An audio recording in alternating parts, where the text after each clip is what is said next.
سنس او پاور.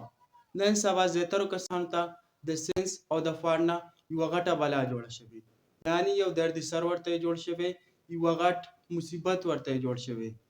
زیاتره کسان په دې کې کنفیوز دي چې سنس دې ونه لګاو پاور دې ونه لګاو، د سنس په ځای د پاور ولګاو او د پاور په ځای د سنس ولګاو. آیا که چېرته موږ د سنس په ځای پاور او د پاور په ځای سنس ولګو نو زموږ په انګلیش باندې داسې اثر پرې باسي وکنه. سنس او پاور دا ولې زیاتره کسانو ته یو دردي سر جوړ شوی، یو غټ مصیبت دی ورته جوړ شوی دی. نن به انشاءالله په دې یوه ویډیو کې موږ د سنس او د پاور په باره کې پوره ډیټیل سره زده کړه کوو او د سنس او د پاور چې کومه مسله ده، دا کومه غټه بلا ده، دا به A to Z ختمو، یعنی د جړ نه به راوباسو او د همیشه دپاره به ختمو. د دې ویډیو کمپلیټ کېدو نه پس انشاءالله دا به نه غټه بلا وي او نه به څه غټ مصیبت وي د چا لپاره. او تاسو به په دې یوه ویډیو کې دومره زده کړه وکړئ چې دومره به تاسو کله هم نه کړي. او د سنس او د پاور دا مسله به د همیشه دپاره ختمه شي ستاسو. او دا درته زه په ګارنټۍ سره وایم د دې ویډیو نه پس به انشاءالله تاسو هم سنس او پاور زده کړئ او د دې به هم قابل شئ چې نورو ته هم زده کړئ، ځکه چې زمونږ ستاسو نه یو سټوډنټ جوړول نه دي بلکې یو ټیچر جوړول دي. که سنس او پاور چاته نه ورځي نو د دې مطلب دا دی چې هغه ته نیمایي ټینسونه نه ورځي، او که سنس او پاور چاته ورځي نو د دې مطلب دا دی چې هغه ته نیمایي ټینسونه ورځي. خو خیر کنفیوز کېږئ به نه، که چاته سنس او پاور نه ورځي نو انشاءالله د دې ویډیو نه پس به هغه د دې قابل شي چې هغه سنس او پاور زده کړي، او که چاته ورځي نو هغه به د دې ویډیو نه پس د هغه سنس او پاور نور هم مضبوط شي او په نالج کې به اضافه وشي. نو خبرې م ډېرې وکړې، راځئ اوس دا ویډیو سټارټوو. So let's jump into the video. So let's start. Power. P-O-R power. پاور موږ هله استعمالو کله چې موږ یو کس ته د داسې خبرو په باره کې انفارمیشن ورکوو کوم چې په پاست کې شروع شوي وي، یعنې په تیر وخت کې شروع شوي وي او اوس هم شروع وي. نو داسې خبرې چې موږ کوو نو بیا موږ د دې لپاره ضرورت دی د پاور او د سنس. د پاور په اصل کې په پښتو کې معنی ده وشو، یعنې 3 ورځې وشوې، 4 ورځې وشوې، 3 کاله وشو، 15 کاله وشو. د پاور معنی ده وشو. For example, for 3 years 3 کاله وشو. For 9 months 9 میاشتې وشو. For 10 months لس میاشتې وشوې. For 5 days 15 ورځې وشوې. نو دا موږ په داسې سنټنسز کې استعمالو، په دغه رنګ کې سچویشن کې استعمالو. کله چې موږ یو چاته داسې سچویشن په باره کې خبرې کوو، هغه ته انفارمیشن ورکوو، نو بیا موږ ته ضرورت دی د پاور.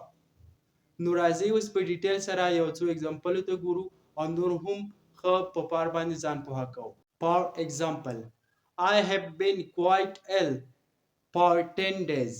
د دې مطلب دا دی چې زما 10 ورځې وشوې چې زه بیمار یم، یعنې د 10 ورځو نه دا بیماري لګېدلې ده او اوس هم زه بیمار یم. نو بیا موږ په انګلیش کې داسې وایو I have been quite ill for 10 days.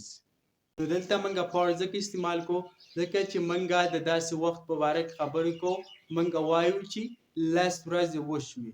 کله چې موږ وایو چې 10 ورځې وشوې یا 20 ورځې وشوې یا یوه میاشت یا یو کال وشو، نو بیا دغه ته ضرورت دی د پاور. راځئ یو بل اگزامپل ته هم ګورو. For example, I have been learning English for 3 years. زما 3 کاله وشو چې زه انګلیش زده کوم، یعنې دې مطلب دا دی چې د 3 کالو نه ما شروع کړې زه انګلیش زده کوم او زه اوس هم لګیم انګلیش زده کړه کوم، انګلیش زده کوم. نو بیا به دلته موږ استعمالو پاور. I have been learning English for 3 years. نو زما امید دی چې تاسو به په پاور باندې پوه شوي وئ.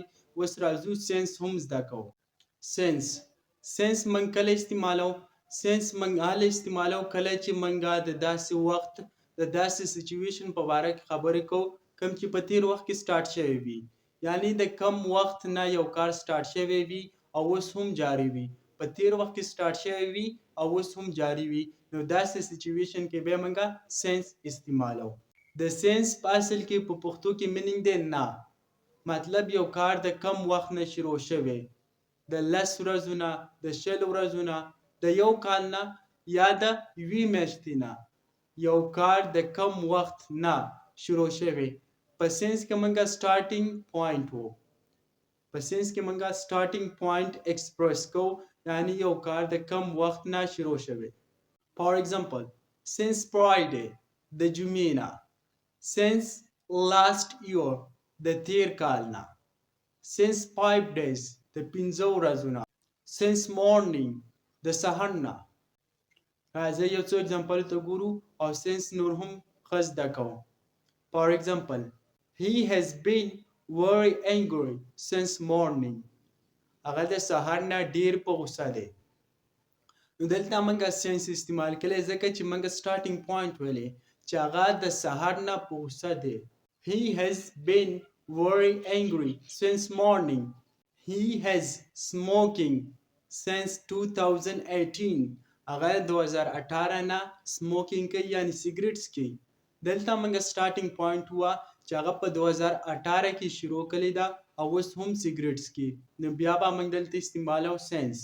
He has been smoking since 2018. Summary. د دې لیسن سمری سره د دې لیسن سمری او خلاصه دا ده چې موږ پار او سینس هله استعمالو کله چې موږ د تیر وخت خبرې کوو او هغه کار په تیر وخت کې شروع شوی وي او اوس هم چالو وي یعنی اوس هم سټارټ وي.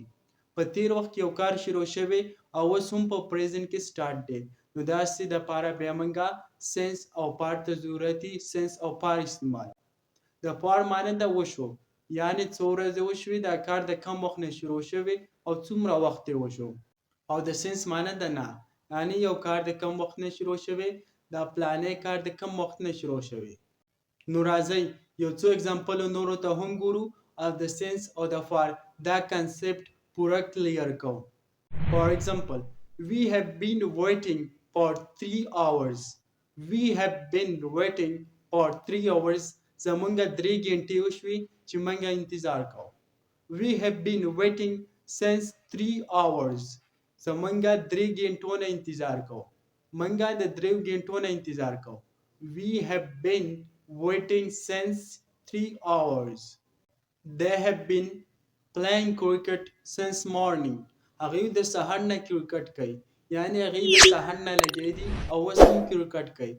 They have been playing cricket since morning. Amir has been suffering in this illness for 10 years.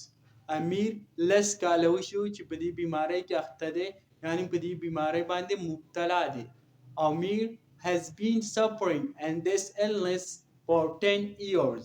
Ali has been working since 8 hours. Ali د 8 غنټو نه لګیا دی کار کوي یعنی 8 غنټې مخکې دا کار شروع کړی او اوس هم کار کوي.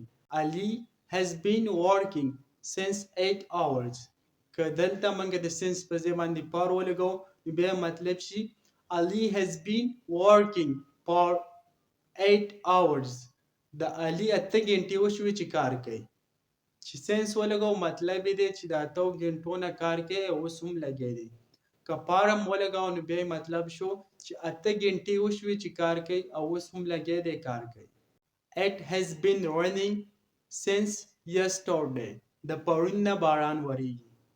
It has been raining since yesterday. نو زما امید دی چې تاسو په ویډیو پوره کړی وي او تاسو باید د دې نه ډېره زده کړه کړې وي. So inshallah see you with another lesson. Until take care. Khuda Hafiz.